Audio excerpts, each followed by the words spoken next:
Hello, everyone. This is your lovely Vice President, Edward Tahmizian. Y'all know I have that published paper on the origin of evil that was accepted by internet infidels a couple of years ago. Then I have news with people like William Lane Craig and Massimo Pigliucci.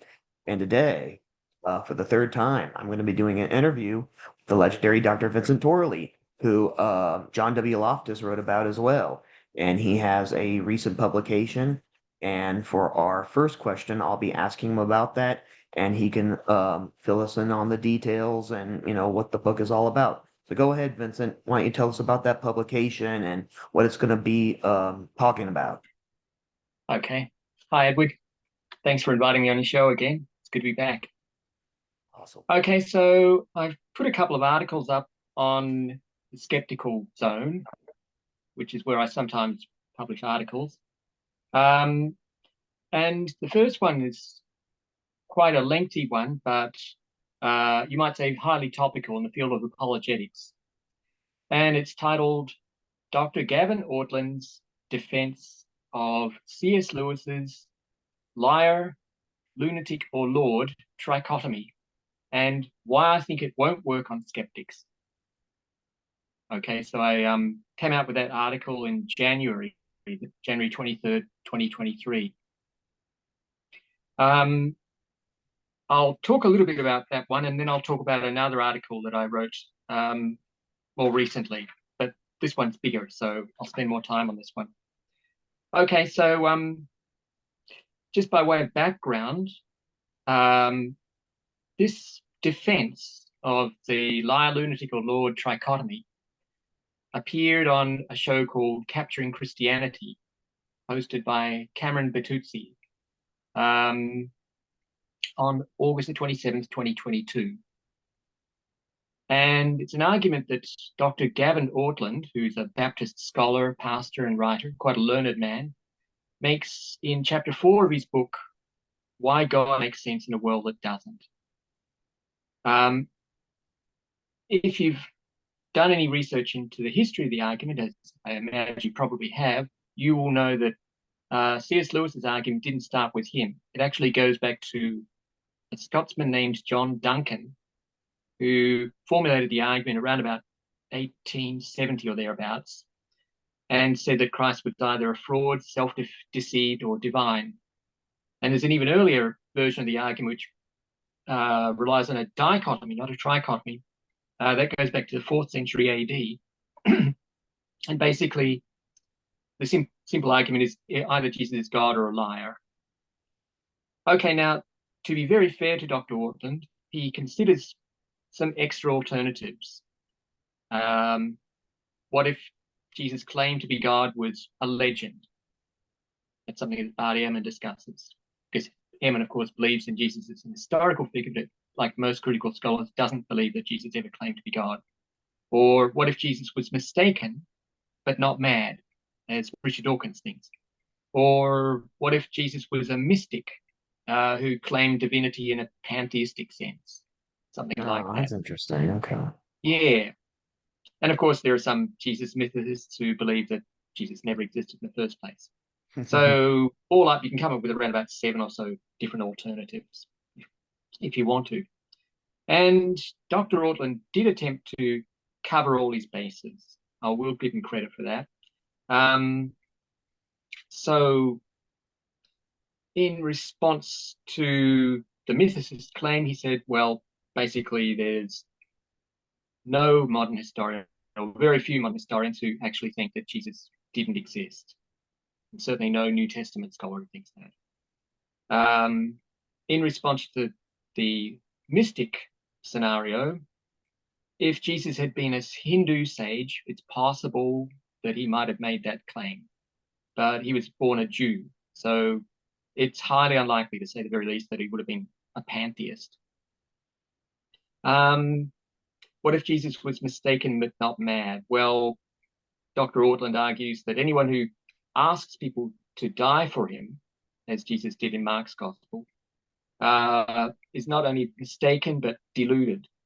And likewise, someone claiming to come again in the glory of God the Father and his holy angels and judge the human race.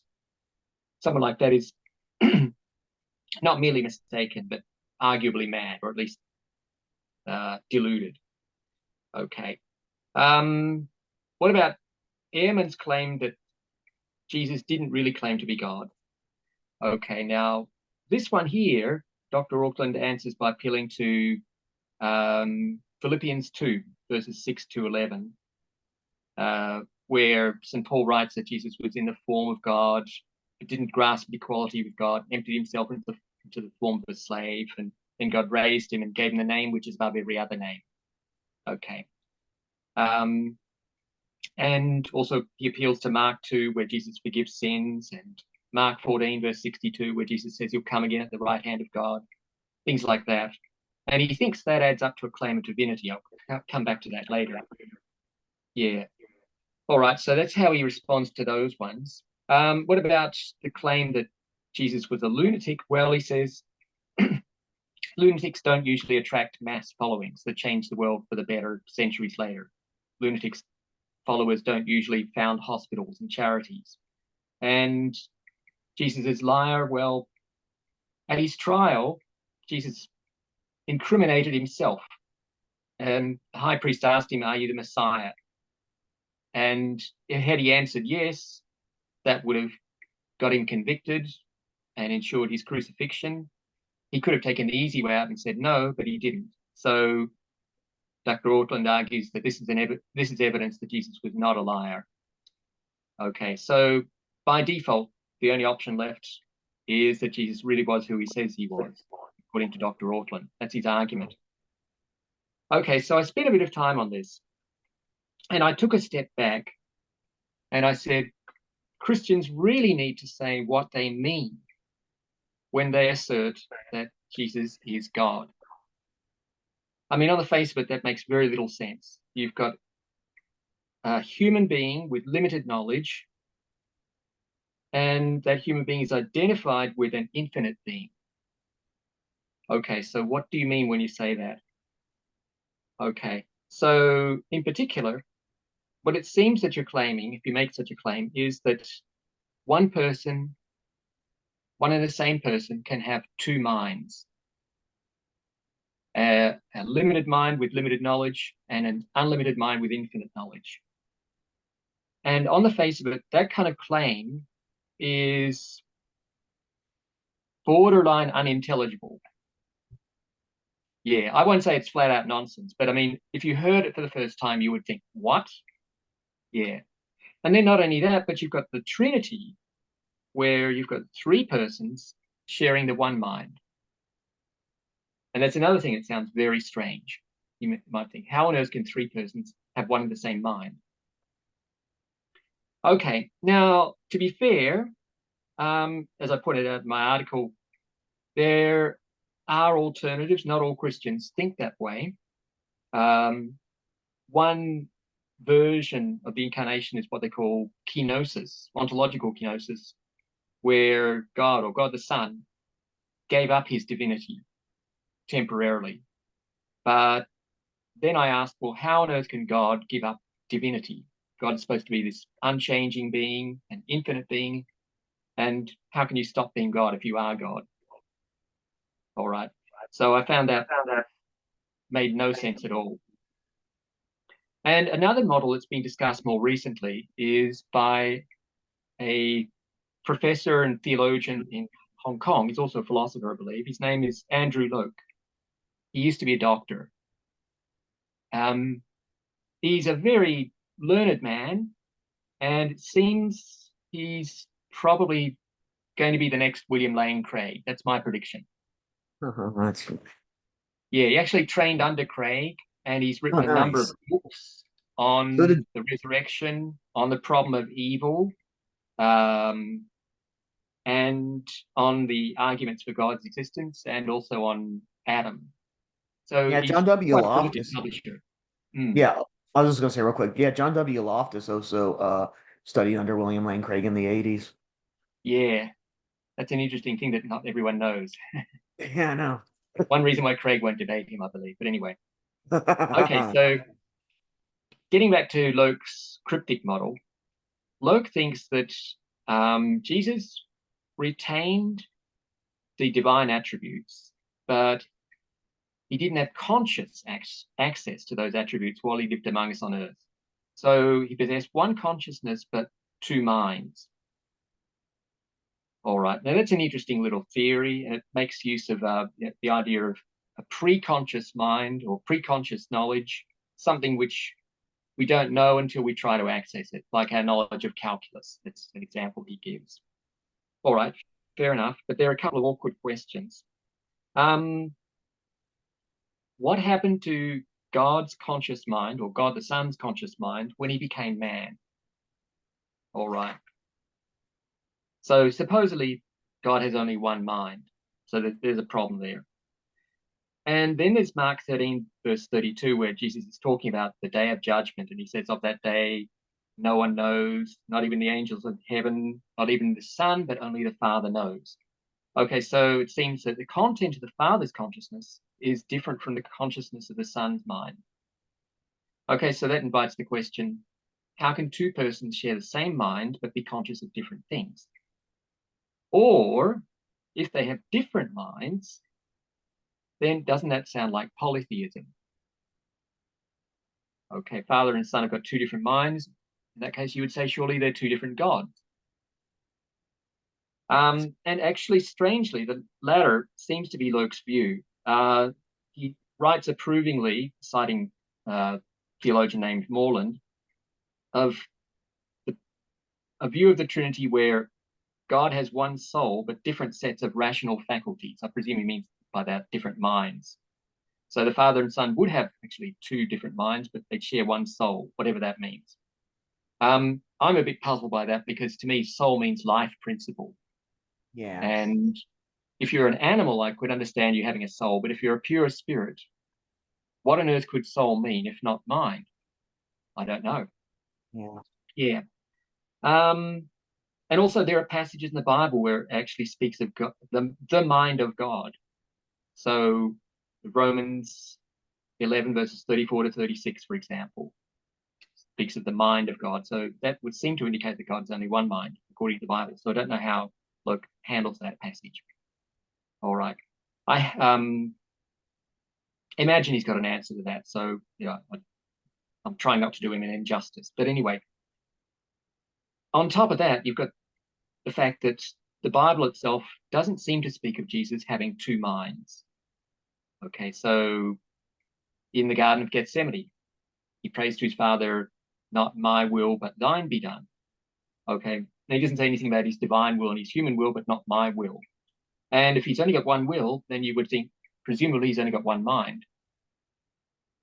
So once again, that creates awkwardness for the theory that Jesus had two minds. Okay, whether you take Locke's view of the incarnation or the more orthodox view of the incarnation, there is a problem there. All right, so then I looked at the question, did Jesus actually call himself God? And as Eamon points out, critical biblical scholars don't grant this assumption, okay, which is critical to the liar, lord, or lunatic argument. All right. Now, at first, though, Christian apologists seem to have a few good points that they can make. So, for example, what about Jesus asking people to leave their parents behind them and love him first? In fact, in Luke, Jesus even says you should hate your family. And he does actually use that word hate in Luke 14, verse 26. What about where Jesus claims to be greater than the temple? What about where Jesus claims to overturn the Torah, the Jewish code of law? What about where he says that his word will never pass away, which seems to indicate that his words never pass away. There must be the word of God, the words of God. Or what about where he claims to forgive sins? Or what about where he claims to judge the world? Okay, so what about where he claims to be Lord of the Sabbath? So this is how Christians typically argue that Jesus, at least implicitly, claimed divinity, even in the Synoptic Gospels. Well, it's not as clear as that. So, for example, let's go back to Lord of the Sabbath. Okay. Now, the example Jesus himself gives is where David and his companions helped themselves to the bread in the tabernacle, okay, when they were starving. And then he says, so the Son of Man is Lord even of the Sabbath. Now, had he meant Son of Man with a capital S and capital M, why did he cite the example of David there? Okay, but if he meant small s and small m, then that would mean human being. So it just means that human beings matter more than the Sabbath. That's another way of reading it. I mean, you could legitimately read the account that way. All right, what about forgiving sins? All right. Now, one thing I noted in my article was that he only claimed to be able to forgive sins on earth. Okay, not everywhere. And also, according to Matthew's accounts, the crowds, after they'd witnessed Jesus curing the paralytic, glorified God who had given such authority to men. That's what it actually says in Matthew's Gospel, chapter 9, verse 8. Okay, so they didn't draw the conclusion, since Jesus claimed to forgive sins and since he healed the paralytic man, therefore he must be God. Rather, the conclusion they seem to have drawn was he claimed to forgive sins, he actually healed the paralytic man, therefore God must have given him the power to forgive sins, which is a different conclusion. All right, what about claiming to judge the world? Well, that certainly shows Jesus is God's right-hand man, but it doesn't actually show Jesus is God. And what it suggests is that while he has glory, he reflects the Father's glory. And as for overturning the law, well, there are other passages where he says it's easier for heaven and earth to disappear than for the law to pass away. So there are passages in Luke's and Matthew's gospel where Jesus upholds the Jewish law. And as for he's asking people to leave their parents behind, what that suggests is that he won't share his throne with anyone else. And likewise, saying these words will never pass away shows that he spoke with God's voice. But that's not equivalent to saying, I'm God. So I don't think that the apologists have established their case that Jesus actually called himself God, either implicitly or explicitly. All right. And then I went on to discuss Lewis's argument and why scholars usually reject it. And I found it was flawed on 3 counts. First, it assumes a very sharp dividing line between God and everything else, between creator and creature. And in the 1st century, that's anachronistic. At that time, you've got the term God being used rather loosely. Well, even in the book of Exodus, chapter 7, verse 1, Moses is called God.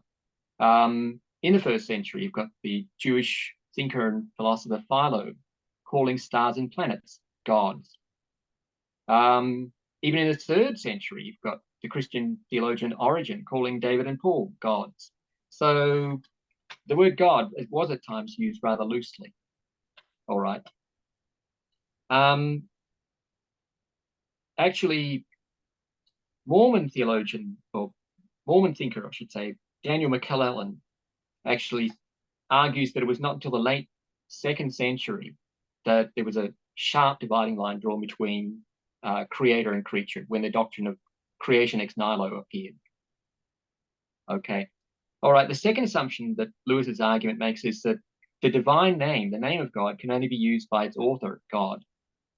And what McClellan, who I'll talk about in a minute, what McClellan argues is that Jesus claimed to be the bearer of God's name. And he gives an example from the book of Exodus, the angel of the Lord. In chapter 23, it says, God says, my name is in him. And this angel is even said to have the power to forgive sins or not forgive sins, which is interesting. Also in the Enochic literature, the Apocalypse of Abraham, Yahoel is said to be the bearer of God's name. All right. So that's a second thing that Lewis's argument overlooks. And the third thing that Lewis's argument overlooks is that the New Testament authors didn't necessarily hold the same view of Jesus' divinity. Okay, so if you consider the question, all right, let's say Jesus is God in some sense, big G or small g, when did he become God? Well, you get some writers who seem to suggest it was at his baptism, others at his birth, others before the creation of the world, say John, for example. Okay, so they're not necessarily all on the same page. Okay, so that's why I found that Lewis's argument was no longer a demonstrative argument. It wouldn't work as a strict proof. And then I considered perhaps whether a weaker argument might work. Instead of liar, lord, or lunatic, maybe liar, cosmic redeemer, or lunatic, because arguably Jesus did claim to be a cosmic redeemer and judge. I argued that that was a much stronger argument, but what we really need to show is that Jesus was not a lunatic. Yeah. All right. And actually, this is something that Cameron Bertuzzi pointed out in his interview with Dr. Gavin Auckland. He said, if I were an atheist, that would be the line I would take. Perhaps Jesus was a lunatic. And here I found that, at least on the first appearances, you could make a kind of a case if you wanted to. All right, so Jesus says that his followers have to hate their mothers, fathers, sisters, brothers, their wives. Okay, Jesus uses that shocking word hate in Luke 14, verses 25 to 26.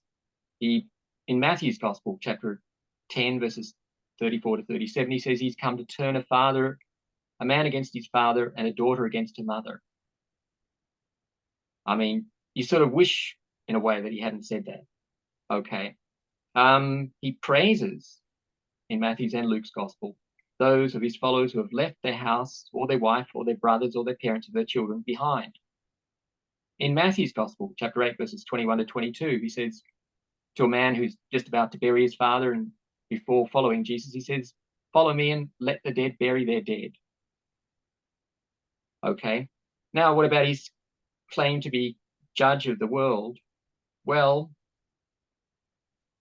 in Matthew 7, he says, only a few people will find the road to life. And in Luke's Gospel, he talks about the narrow door that many will seek to enter but will not be able to. All right, so you've got this person who's a judge of the world, and it sounds as if only a few people will be saved. All right, and now you might ask yourself, does this sound like a sane person? Okay. Now, my point is, I'm not suggesting Jesus was a lunatic because I'm a Christian. But what I'm suggesting is that anyone who thinks they've got a strong case from the liar, lord, or lunatic argument, or even the liar, cosmic judge, or lunatic argument, really needs to do their homework. They've got to deal with these awkward passages. And they've got to acknowledge that the New Testament is not clear about Jesus' divinity. I would argue that it's a doctrine that grew very slowly and within the church, and it didn't really make its appearance until, in a clear sense, until about the 4th century. So, yeah, I concluded that the argument was not a terribly convincing one. Awesome presentation. And is the what's the name of the book? Just to state it again so people can look it up. Okay, this is not a book. This is just an article I wrote on Skeptical Zone. Okay, Skeptical Zone. All right. Yeah, Dr. Gavin Auckland's defense of C.S. Lewis's liar, lunatic, or lord trichotomy, and why I think it won't work on skeptics.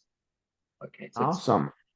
Sounds good. Yeah, and just to give some comments, yeah, because William Lane Craig is a monothelite, and we actually talked about that in my interview with him last year. He believes that Christ had two natures but only one will, and the reason he thinks that and doesn't buy the Council of Chalcedon and Maximus the Confessor's argument for diaphilitism is because he thinks that will is a faculty of a person, not a nature, and that makes sense because it's like a nature, to have a will, that doesn't make sense because like a nature has to do with involuntary attributes, like it inclines people to do things, it inclines the will, but it's the person who exercises their will, not the nature. That even just sounds weird to say. You say a person has a will, you say that person will, not a person's nature will. So if will is a faculty of person, so then if you have two wills, that would be two persons in Christ, and that would be the heresy of Nestorianism. So that's why Craig thinks that Christ only had, two natures but only one will, and I agree with him because Mm. and that's just That's weird. an interesting This, argument. I hadn't heard that one before. Now, I understand the Orthodox Christian line is that Jesus did indeed have two wills, but that the divine will control the human will so as to make it unable to sin. Within those boundaries, Jesus had certain choices he could make, but he couldn't make bad ones. yeah, Yeah, that's kind of weird to say. Yeah, and there's a problem with that too, but I'll get back to that after I say this. Yeah, because in the diathletistic view, you have two separate modes of consciousness. They'll admit that, and two separate wills, but one person. But it's like two separate modes of consciousness and two wills. That's already implying two people. I mean, that's what it really sounds like. It's like there's a mm, person with a will, that's a person with a will, two wills, two people. I just don't understand, the yeah, logic here. Like I said, like a nature has to do with what's involuntary. Because it's like, okay, so then you ask like the dialectist, okay, so if a nature has a will as you think, so what does a person have? And then what you ask that question, it's like, okay, well, a person has to have a will. So I mean, if that's the case, then it's like the monotheistic view is the truth, because will belongs to a person. And that's just the thing. It's the Maximus the Confessor and the Council of Chalcedon that came up with Diotheletism.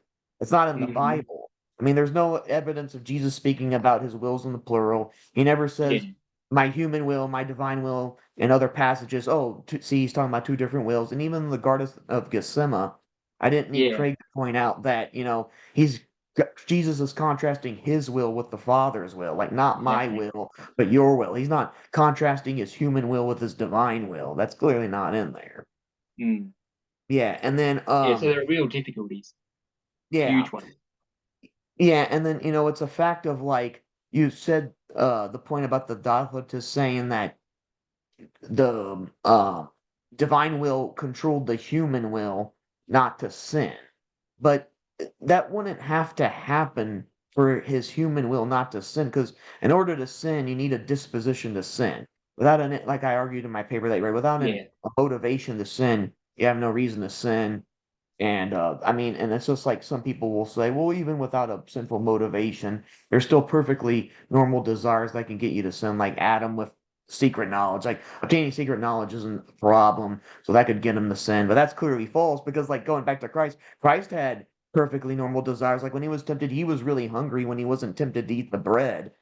I mean, when he was tempted to eat the bread, he was really hungry when he avoided it. He still had normal desires and couldn't give into that hunger and eat the bread. And the reason he was prevented is because he had no disposition to do anything against the commandments of God. So that's all that would be required. It's not like his divine will would control his human will. That would imply like it coerced his human will to not sin. So that doesn't make sense either. Yeah, and that's the thing. And like a lot of Christians are like, "Oh, this is orthodoxy," but it's like, but it's not in the Bible. That's what like Roman Catholics, like with the Alpha and Omega ministry founder James White, they're like, "Hey, a lot of the things you believe in, they're not found in Scripture. Like, where's Diophilitism in Scripture?" And he's like, "Well, there's not an explicit verse." But in the Garden of Gethsemane, Jesus says like such and such. It's like, oh, so you're not just going on the Bible alone, so yeah. well, Catholics don't. They Yeah, don't even yeah, yeah, pretend to. true, true. Yeah, it's the tradition in the Bible. Yeah, yeah. Yeah, And then, yeah. So, yeah. Thanks for bringing that up. There's a lot to deal with. sure. I always talk with people about stuff with Jesus, and yeah. You mentioned mythicists. I've interviewed three of the four most popular mythicists of all time. Richard Carrier. Actually, Ah, I yes. actually had lunch with Richard Carrier in San Antonio. He actually Oh, came to you visit. did. Yeah, he did. He came to visit me and do some other things as well. We had lunch and we talked about stuff. So that was cool. And then I interviewed David Fitzgerald and I interview Robert and Price a lot. And Right. and I You've haven't met I all of them. haven't Yeah, yeah. I haven't interviewed Raphael Lataster, but I've talked to him via email. He's from Australia. He's an up-and-coming mythicist who, like Carrier, had a peer-reviewed volume that was accepted for publication, arguing for the Uh-huh. non-existence of Jesus. So I've talking to the mythicist squad, like the four most prominent Right. mythicists of all time. So like, it's cool. It's interesting. Like I don't buy into it, but it's like it's interesting to hear like what they have to think. Oh Now, well. correct me if I'm wrong, but doesn't Carrier himself say that there's about a 1 in 3 chance that Jesus did actually exist? Yeah, yeah. He says he gives it at best a 33% chance that Jesus existed. Yeah. Uh-huh. He's not a total Yeah. mythicist, Yeah, just yeah. a skeptic. Alrighty. And yeah, and I guess to conclude, I guess tell us about like how life's in Japan because I know you live there. Is there anything exciting going up there, or have you and your family like been to like a nice restaurant or Oh, gone to any events that were interesting?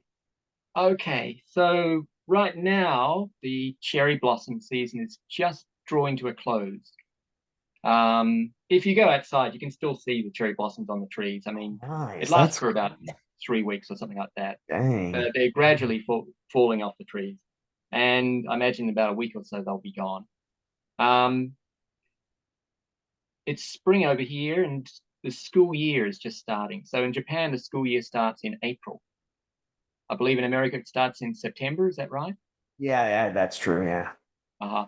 And I'm from Australia, so in Australia the school year starts in late January, Oh, kind of like dang. late summer. Yeah, so it's confusing all round. But anyway, yeah, most Aussies like to have like a 1 month off where they can just go down the coast, rent a caravan or something like that, take it easy, and then go back to Uh, work. okay. All Yeah. right. And have you ever So had what COVID? else is happening in Japan? Funnily enough, well, it's interesting you asked that because I have here a mask, all right. And if you travel on the train in Japan, most people will still be dressed like this. Uh, Okay, wearing these things. However, it seems that's about to change. The government has come out with a statement that they're considering downgrading the status of COVID-19 and putting it on a par with the flu in terms of risk. Part of the reason for that is that there's been a rapid drop in mortality recently, and nationwide, about 7,000 people seem to get it every day, and around about 30 people die every day from COVID-19. Um, and those numbers seem to be, shall we say, manageable. It's a horrible term to use when we're talking about death, but most people seem to feel that they can go about something like normal life again. And if you see people walking down the streets, about half of them are unmasked, you might say.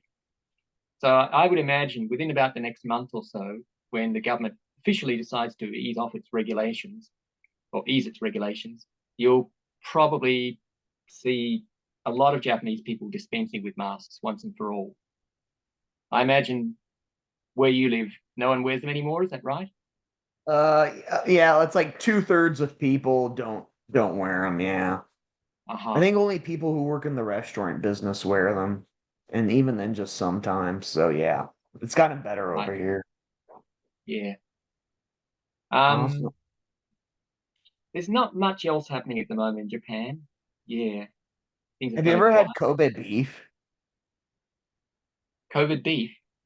No, Kobe beef, like that high Oh, quality beef. Kobe beef. Sorry, K sorry. K Just gonna say COVID KOB. beef. I wouldn't want to eat. Um, Hopefully you haven't had COVID beef. That'd be really yeah.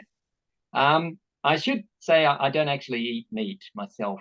I mean, Oh, I yeah, I used to, but remember that. when I was Yeah. about 26, I just sort of changed over. Uh, For the sake of peace in my family, I do now eat fish, but yeah, I still don't eat meat. okay. But I have heard that, yeah, it tastes pretty good. Yeah, Any I know, Wagyu because it's like dedication. over there, it's like the equivalent of like $60 US dollars an ounce. Like it's like really expensive. And I've had some here because there's like seven restaurants in the United States that are like certified. They have like the golden cow from Japan. And Oh, then wow, so okay. yeah, so that's that shows that they clearly got their beef imported from Japan, and it's the Kobe Yeah. beef. It's like the A5 Kobe. And like I had it and like it tasted like a field ration like someone in like the army would have made. Like it didn't even taste like real food. It tasted weird. Like Wow. the marbling was like so intense. Like it doesn't taste like steak at all because it's just extreme marbling. But I'm thinking like, oh, Uh, maybe that's like maybe they got a bad cow or something. Maybe they have like maybe it's better, or maybe it just the meat got rotten on its way to the United States. Like maybe it's just better in Japan. Because like, I mean, I just thought I'd ask. I don't know. Maybe it is. mm, If I ever went to Japan, that's one thing I do. Because yeah, it's you like should try it I out. really And like steak. uh-huh. Right. Yeah. Yeah. Yeah. Well, Kobe's in the what they call the Kansai region, and down there they're noted for their um, range of dishes. It's near Osaka, and Osaka cuisine is also pretty famous Japan-wide. So if I were you and if I were visiting Japan, I'd spend at least a week down there just checking out the restaurant scene.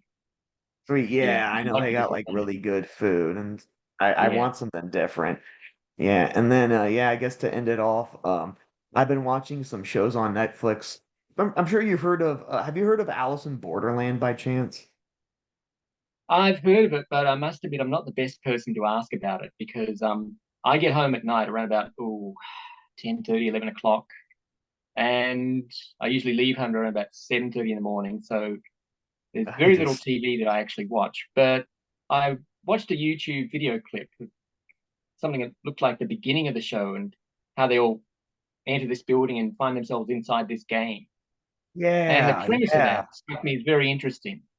Yeah, I Yeah. watched it. It's pretty cool, and it's funny because I'm sure you've heard of Squid Game, the South Korean show. Yeah, because it's like Yeah. Squid Game's like almost like a rip off of Alice in Borderland. Alice in Borderlands came like a year before, where it's like, yeah, there's these Oh, games and they have to figure out how to survive and stuff like that. Yeah, right. it was really interesting, and they just came out with Alice in Borderland season 2 like a couple of months ago, and I watched that. Okay. And then yeah, there's another show called Informa about Hmm. like the Japanese mafia. It's like gangs going against each other. But it's interesting because like there's like this news reporter who's like trying to Right. get like a special scoop, and he's like, oh man, like in order to get like the best scoop, he's like telling the people at his organization, I'm gonna have to like risk my life and risk all this stuff and being around like prostitution and all that. And they're like, no, you're gonna have to cover this case and finally solve this like murder mystery in order to like, for to get like a pay raise. And he's like, all right, fine, I'll do it. But he's like having to like risk his life and like fight people again just to get like a Okay, I salary can tell you something raise. about that. It's so cool. It's Yeah. interesting. So I actually used to live down the road from a Yakuza. True. Dang. And I can tell you something about them. All right. So this was a few years ago. They had this house with a very high brick wall all around it. And there were pine trees obscuring the view, so you couldn't actually see the house itself. Okay. There were also video cameras on top of the walls at strategic points. And there was a garage. And occasionally, if you walk by the right time of night, say about 11 o'clock, you might see some car going into the garage or coming out of the garage. Or alternatively, if you were sitting in a park opposite the house, you might see one of them come out and walk around with their dog, exercise the dog or something like that. They were very quiet people, these Yakuza. And yeah, my wife told me that in many parts of Japan, they've kind of been hounded out of areas because people don't want gangsters as neighbors. So it seems that in recent years, their influence is on the decline. Um, yeah. So I used to have a nickname for this house. I always used to nickname it Mafia House. Yeah. Like I know Cam. It's like they're like from like the military. It looks like something like a person who's like a military general. All right. Having a- And another thing I'll tell you about the mafia in Japan or the Yakuza is I watched a video. It was published on a website called newsonjapan.com. And this guy, who was a reporter, interviewed a former Yakuza. And he's quite a scary guy. you could tell he meant business, and he had been a real gangster. And he was talking about the contemporary situation, in particular about guns. And he mentioned that the advent of 3D printers had altered the situation in Japan so that it was now technically feasible for gangsters to print their own guns. Yeah, which is a little bit alarming because Japan is very famous for its low homicide rates and for being a very safe country where you can walk around at all hours. I mean, I've never felt, even for a moment, any sense of danger in walking the streets, That's any nice. hour of day or night. Yeah, total security. I mean, That's admittedly, nice. there are parts of Shinjuku or Shibuya where you wouldn't want to be caught at 2 or 3 a.m. in the morning, but that's like central Tokyo. Most people don't live in central Tokyo.